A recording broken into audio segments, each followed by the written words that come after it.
Hi, I'm Tanya Mitchell, Certified Franchise Executive, and today I'm with my father, Dr. Ken Gibson. He is the founder of the world's largest personal brain training programs and business opportunities, and author of The Purpose-Directed Business. And over the last 30 years, he has developed testing, brain training programs, reading programs. We've also trained thousands of trainers and business people. Over 100,000 students. We've trained over 100,000 students with our programs. And currently we're in over 45 countries, either in large centers, doctor's offices, or home-based businesses. So today we wanted to share with you some information regarding if you are considering an educational or tutoring business, we want to help you avoid 7 mistakes. Yeah, actually more than 7, but there are a lot of mistakes you can make, and making mistakes in business costs money. It costs opportunity, it costs time. It could even affect reputation. There's a lot of reasons you don't want to make mistakes. Right, and who wants to waste time or money when you have a passion to help people? That's right. So what we want to do is help warn you about some of those mistakes so that you don't make those. So let's get started. So mistake number 1 is don't do what everyone else can do. And I have down here, when you look in your community, what is currently being offered? Don't do that. Be unique and be better and be special. Right. And in the tutoring and education field, there's a lot of copycats. Yeah. There's a lot of people doing tutoring, for example. And even though it's a whole nother topic, tutoring doesn't really resolve the problem. It sort of helps deal with a symptom. And so there are other opportunities in that field that are really have great potential. Yes. And we want to share some of those with you. Yes, and the tutoring business is very competitive. If you're homework help, or if you're dealing with most school subjects, everyone can do it. It's very competitive. Right. Good. The boy down the street can do it. A grandmother across the city can do it. I mean, it's open to everybody. Everyone thinks they can tutor. Okay. Number 2, don't provide services or products that are average or get average results. Yeah, you want to build your reputation on being better than average. You want to build your, think about what restaurants you go into. If it's just sort of average, it's not all that much fun. You don't share it, you don't brag about it. Yeah. If you go to some place and you get a really special deal or the food is just exceptional, you let others know. And that's what you want to do. You want to do something special, something better, something outstanding, because when you do that, you get referrals. And referrals is a really important thing for keeping costs down. Marketing costs a lot these days, and the more referrals you get, the less you need to market. And not only that, when you get a referral, that says that someone else is recommending you do this. And so it's not as much selling. It's like someone else sold them on your services. And that's a good position to be in if you're providing that service, that others say, this is a place you got to go. Right. So it needs to be a highly referred, highly reviewed service. Right. So if you write down what you really want to do, think about what makes that so special. Right. What's so special about what I'm offering? Right. Good. Number 3, don't do something that's too easy. Yes. If it's too easy, everyone can do it. And if everyone can do it, and it means more competition. And the more competition you have in order to survive, it means reducing your prices and reducing your profit. And it's just not a good place to be. Right. And so if you are just offering tutoring, then you are competing with the high schooler next door who has Mondays and Wednesdays off and can tutor your child for $12 an hour. Right. Which could ruin your business. I actually was talking to someone in the last week who obviously she had a high education, but she said, maybe I could offer $40 for tutoring. And I said, yes, but you're still competing with the high school. And she goes, oh, you're right, maybe I can only offer $15. or charge 15.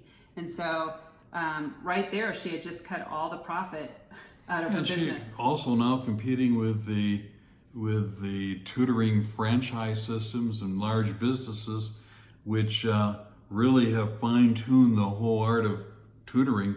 So it's hard for an individual to compete with that fine-tuning. Yes, you can give some maybe personal service, but the people who tutor kids are nice people, are good people, are friendly people.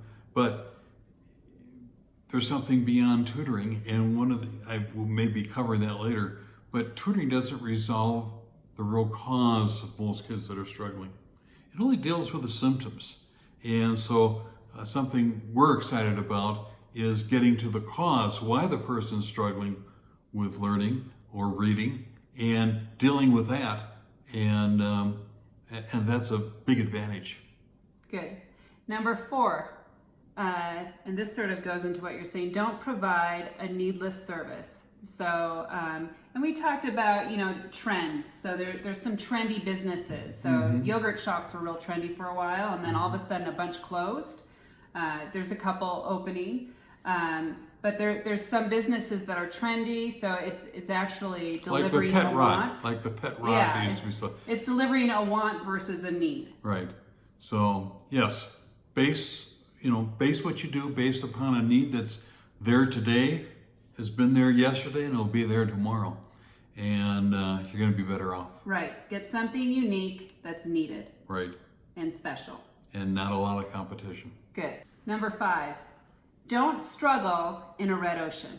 A red ocean is not a good place to be. Right, lots of competition. A lot of sharks, a lot of attacks, a busy place, but not good for just too much competition. So move to a blue ocean. Move to an area where there isn't a whole lot of competition, where maybe you're new and innovative, and people are, one of the disadvantages, people don't know a whole lot about your system and how it works, but it gives you a chance to explain it and to educate people. And often when you educate people, you become the expert and people seek you out.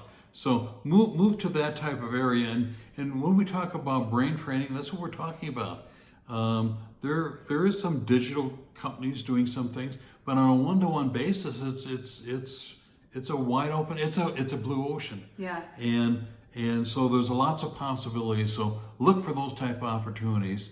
And I think what we're doing is one of those. Right. And again, the red ocean is when you have so much competition that you start cutting your prices to compete, which lowers your profit margin and kills your business in the end. Right. It's not fun. Right. Not fun.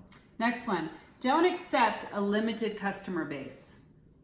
And when we talk about tutoring businesses, if your focus is a school-age student, what happens is you have an empty business during the day. You really have like a 3-hour work week, 3 hours weekdays where you can make some revenue. And that's a real issue. You have the space, you're using it for 3 hours a day. So don't accept a restricted clientele. When I first got out of professional school and opened up an eye care center, I limited my practice to just pediatrics, just to children under 12. And I didn't realize it at the time because I was one of the first in the country. In fact, I may have been the first in the country to do that. But that represents only about 12% of a normal practice. And so, in other words, I had to generate like 12 times more kids in my practice than a normal practice just to break even with other practices. And that was, it was challenging. It set me apart, but it was challenging. And it took me a longer time to get to a full-grown, productive and successful practice.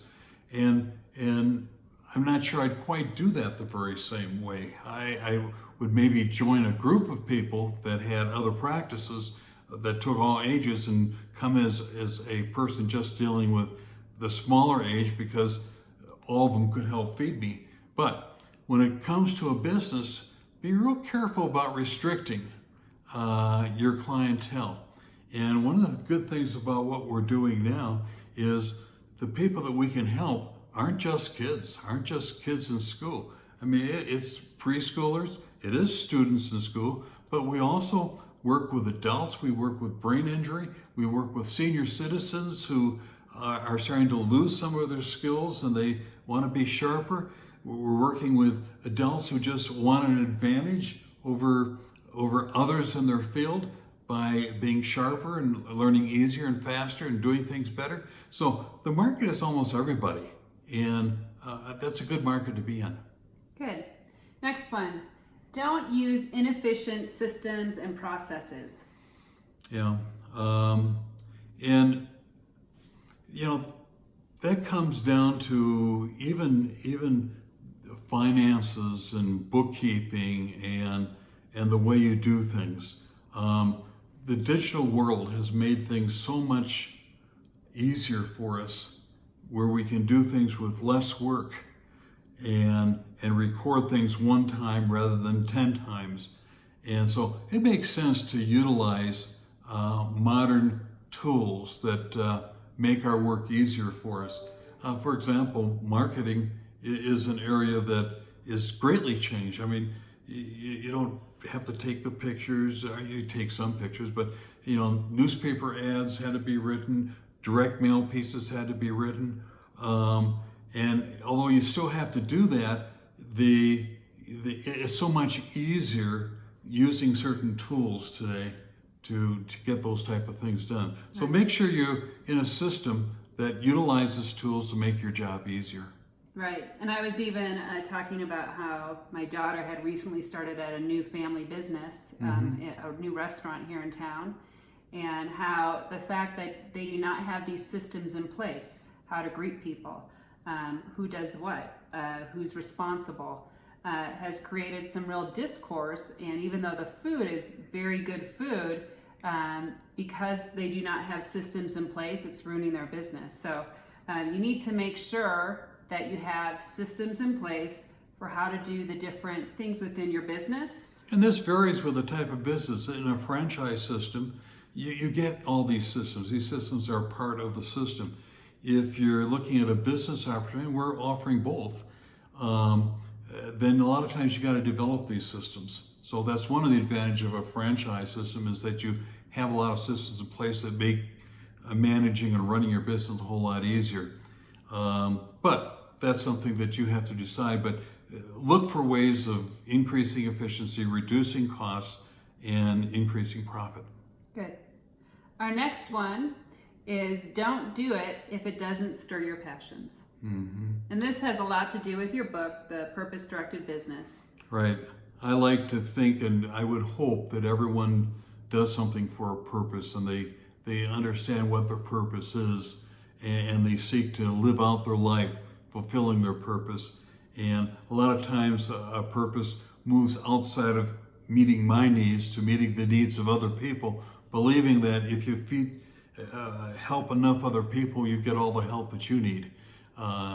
And so do something that makes a difference in this world, that your kids can brag about, in terms of how you had impact on others and maybe change the world. It's a reason for being here, and I think it's good to fulfill that. And if you do get our book at some point, I think you will feel the passion I have for helping others and helping others succeed, and making a difference, and illustrating that and demonstrating that for my kids and my grandkids.